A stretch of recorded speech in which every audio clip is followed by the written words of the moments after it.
안녕하십니까. 땅의 역사 박종훈입니다. 지난 한 주도 편안히 지내셨는지요? 오늘은 역사에서 배워야 할 혹은 경계해야 할 정치를 알아보겠습니다.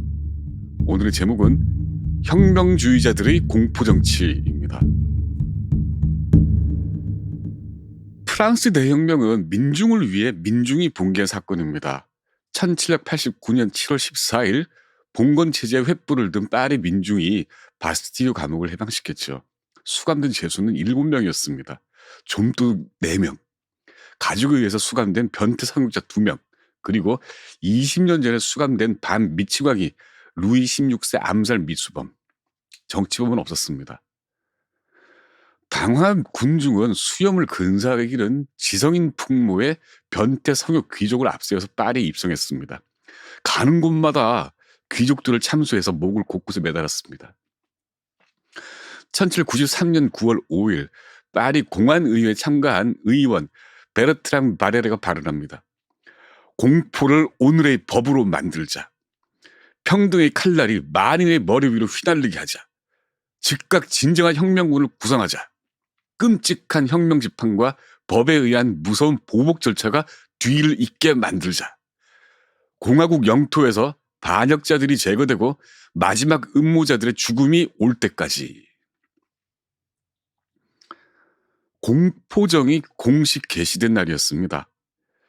이틀 뒤에 구성된 혁명군은 함께 공포된 용의자법에 따라서 반혁명분자 색출 작업을 개시합니다. 혁명 초기에 제정됐던 프랑스 인권선언은 망각됐습니다.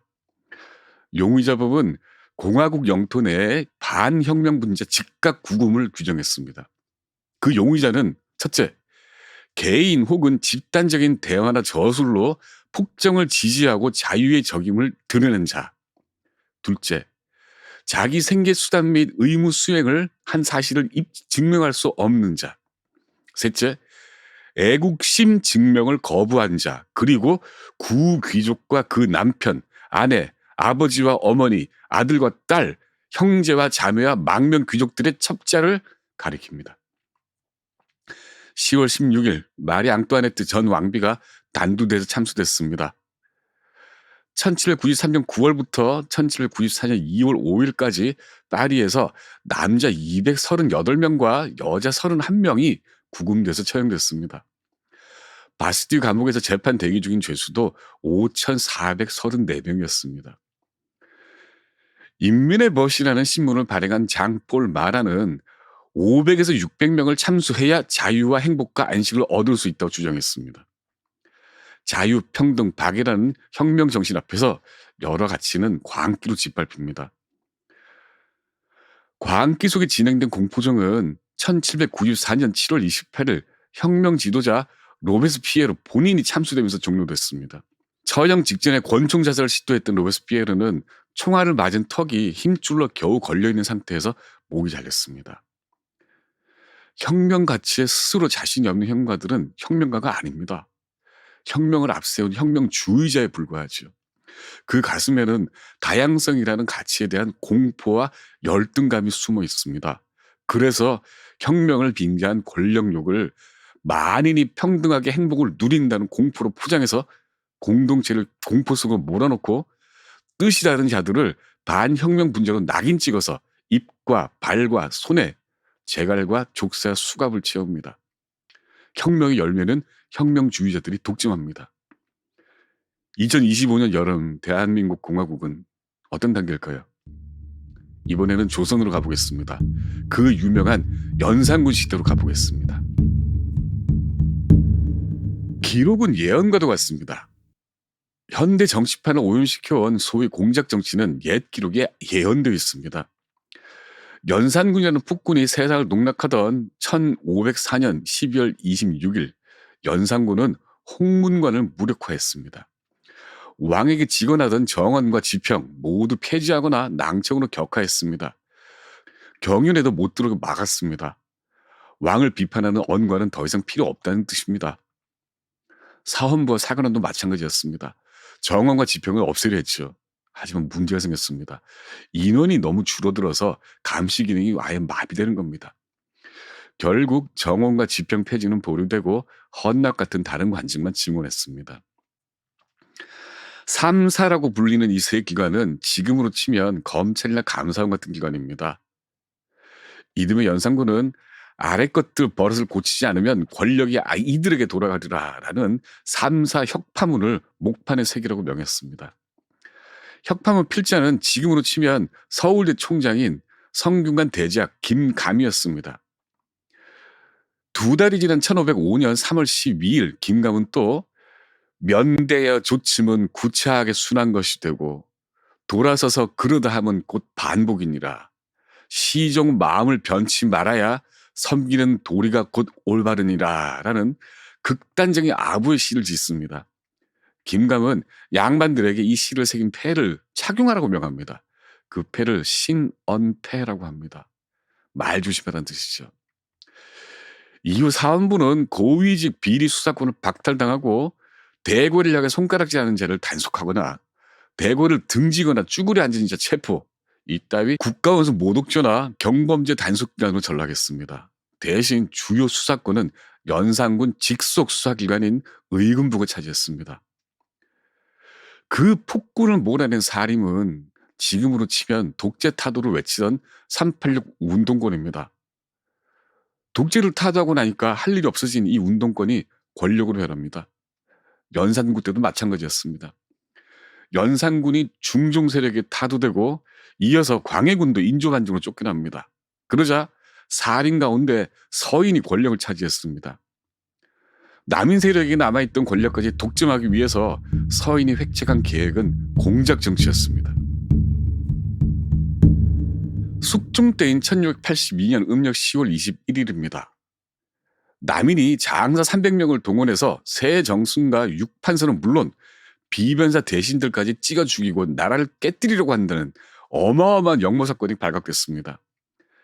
남인 유생 허세가 주상은 덕이라고는 조금도 없고 어둡고 흐려 어질고 현명한 이로 왕을 바꾸면 태평성대가 온다면서 모의를 주도했고 다른 남인 16명이 가세했다고 했습니다. 전국 주요 도시에 가짜 의금부대를 파견해서 현지 수령들을 체포하고 궁궐에는 군사 300명을 매복시켜서 때를 기다린다고 했습니다. 고발된 남인들은 죄를 자백하고 처형되거나 고문 도중에 죽었습니다. 그런데 처음 고발된 허세와 허영을 제외하고는 자백을 한 자가 한 명도 없었습니다. 결국 그 모든 것이 서인인 우의정 김석주와 어영대장 김익훈이 남인 박멸을 목표로 조작한 사건임이 드러났습니다. 공작이지요. 김석주를 대리해서 이 일을 진행한 주모자가 역시 서인인 어영대장 김익훈이었습니다. 이건 권상하라는 인물이 쓴 황강문답이라는 기록이 잘 나와 있습니다.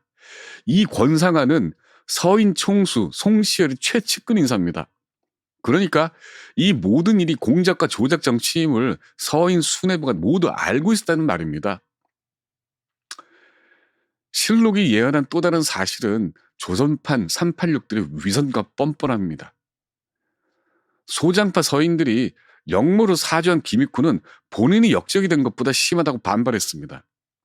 서인인 승지 조지겸은 시비를 분명히 해야 한다면서 숙종에게 재수사를 요구했죠. 이 소식을 서인 영수 우암 송시열이 들었습니다. 송시열은 이렇게 대답합니다. 공작을 한 김익훈은 비록 죽는다 해도 애석할 것이 없다. 멋진 말입니다. 그런데 입과 행동은 달랐습니다. 숙종이 주재한 회의에서 송시열이 입을 열었습니다. 김익훈은 내 스승 김장생의 손자다. 스승에 대한 도리로서 내가 죄인이다. 제자들에게 송시열이 재차 말합니다. 김익훈은 스승 문중자제다. 구제하지 않을 수 없다. 그가 죽게 되면 나는 마땅히 내 거취를 놓고 싸워서 살리리라. 원칙과 대의를 주장하던 송시열 입에서 그렇게 진영 논리가 튀어나옵니다. 젊은 서인들이 등을 돌립니다. 이들이 서인에서 분리된 소론입니다.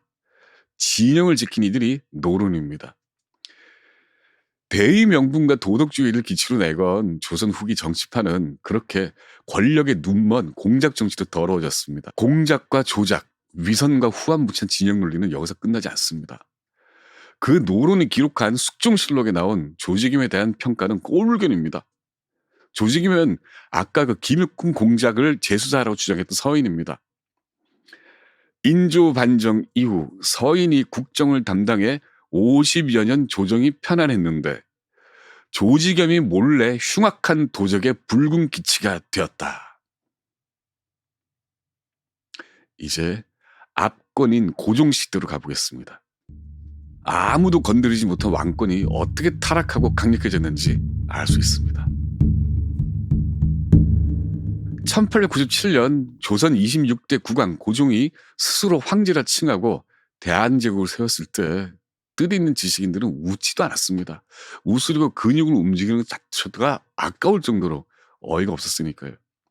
그 지식인들은 1897년 10월 그날까지 30년 넘도록 고종이 한 일들을 너무나도 잘 알고 있었습니다. 하지만 600년 가까이 중국에 사대하고 근대 일본 위세에 망가진 조선을 살릴 기회라고 여기기도 했습니다. 1884년 갑신정권 실패로 미국으로 망명했던 서재필이 그 무렵 돌아와서 독립협회를 세웠습니다. 중국 사신을 조선 국왕이 직접 나가서 영접하고 영송했던 영운문을 걸고 그 옆에 독립문을 세웠습니다. 그리고 서재필이 이끄는 독립협회는 만민 공동회 같은 근대적 토론 제도를 만들어서 종로통에서 새 나라를 설계했습니다. 설계의 핵심은 입헌군주제였습니다. 이미 1894년 청일전쟁 이후 갑오개혁 정부가 추진했던 새 국가 시스템이기도 했죠. 법으로 군주권을 제한한다는 발상에 고종과 생전의 왕비 민씨는 강력하게 저항했습니다. 결국 갑오개혁은 불발되고 민비 암살 사건 그리고 러시아 공사관으로 국왕이 달아나는 아관 파천이 이어집니다. 그리고 덕수궁으로 황궁한 고종이 만든 나라가 대한제국입니다. 그 대한제국을 입헌군주국으로 만들자는 발상이 만민 입에서 튀어나옵니다. 고종은 즉각 독립협회 간부들을 체포하고 협회를 강제로 해산시킵니다. 그게 1898년 10월입니다. 그리고 이듬해 7월 황제 명에 의해서 법규교정소라는 기관이 설립됐습니다. 한 달 뒤 법규교정소에서 법 하나를 떡하니 내놨습니다. 이름하여 대한국국제라고 합니다. 군주 고종의 무한 권리와 인민의 무한 의무를 규정한 법입니다. 고종은 군주권을 견제할 모든 장치를 없애버리고 황제에게 입법, 사법, 행정권을 집중시킨 독재 국가를 입법으로 합리화한 겁니다. 당시 오스트리아 헝가리 제국 외교관은 이 나라는 현재의 혼돈에서 벗어날 수 없다고 본국에 보고했습니다. 그럼에도 불구하고 1899년 8월 17일 이 법안을 들고 온 법규교정소 총재 윤용선은 고종에게 외국인 또한 옳다고 한다라고 보고합니다. 고종은 거기서 그치지 않았습니다. 1901년 11월 17일 고종은 기존의 경부 소속으로 존재하던 수사기관 경무청과 별도로 경위원이라는 기관을 설립했습니다. 경위원은 국내부 소속입니다. 즉 황실 직속입니다. 고종은 이로 하여금 황궁 내외 경비와 수상한 위법죄를 규찰하고 체포하는 사무를 전적으로 관할하도록 했습니다. 기존 기관을 무력화한 것이죠. 근 400년 전에 사헌부와 사관원을 없애버린 연산군과 똑같은 짓을 고종은 저질렀습니다. 경연 수장은 이 총관은 이근택을 임명합니다. 이근택은 1882년 이모군란 때 충주 장호원으로 달아난 왕비 민씨에게 잘 보여서 관직에 들어선 사람입니다. 매청 황인에 따르면 이근택은 1905년 을사조약 때 조약 도장을 찍고 귀가해서 목숨을 건졌다고 자랑했다가 나라는 어찌하고라며 하인에게 죽을 뻔하기도 했습니다. 그런데 일본 기록에 따르면 이근택은 이 을사조약 체계를 전후해서 일본 공사관으로부터 뇌물 5,000원을 받은 적극적인 매국노였습니다. 이근택이 수장이 되고 9일 뒤 고종은 이근택을 공석 중이던 사법부 수장, 법부 대신 서류로 겸시킵니다. 이근택은 이후에 황실 직속 군사부, 군사지휘부인 원수부 검사국 총장까지 겸임했습니다. 대한제국 군사는 밀란 진압 같은 치안이 주 업무였습니다. 모든 수사권과 사법권이 고종과 그 꼭두각시한테 집중된 어이없는 사법 시스템이 완성됐습니다. 1904년 7월 15일 중촌 의관 안종덕이 상소를 통해서 고종에게 비수를 던집니다. 그 가운데 한 줄이 인용하면 이러합니다. 탁지부가 있는 이상 내장원은 둘 필요가 없는 것이며 군부가 있는 이상 원수부를 승격시킬 필요가 없다. 외부가 있는데 예시관은 또 무엇 때문에 설치하며 경무청이 있는데 경위원은 무엇 때문에 더 두는가? 법부가 온 나라 형벌에 관한 정사를 전일적으로 봐야겠는데 군법원의 권한을 나눠준 것은 무슨 때문인가? 안종덕이 나열한 내장원, 원수부, 예시관, 경위원은 실질적으로 모두 황실, 그러니까 황제 고종 직속입니다. 국가 공동체를 위해서 기능해온 외부 기관으로부터 재정과 군사와 핵심 수사권과 사법권을 분리해서 황실에 집중시켰음을 지적한 상소였습니다. 하지만 고종은 끝내 저 기관들을 해체하지 않았습니다. 견제 없는 독재는 전형적인 부패로 이어졌습니다. 그 험한 시기에 부국 강병이라는 지극히 기초적인 국가 기능은 외면됐습니다. 결국 고종이 만든 저 기관들 대신에 6년 뒤에 나라가 해체되고 말았죠. 2025년입니다. 안종덕 상소 이후 121년이 지났습니다. 뭐가 바뀌었을까요? 병자호란때 서인들은 명분을 위해서라면 나라가 망해도 좋다고 주장했습니다. 구한말의 위정척사파 노론도 그랬습니다. 제가 옛 기록은 예언이라고 말씀드렸습니다. 남인 당론서인 동서말록에는 이렇게 적혀 있습니다. 서인 무리들은 끓는 물이나 불 속에 들어가 죽더라도 피하지 않았다. 우리는 지금 대한민국에 살고 있습니다. 땅의 역사 박종일입니다.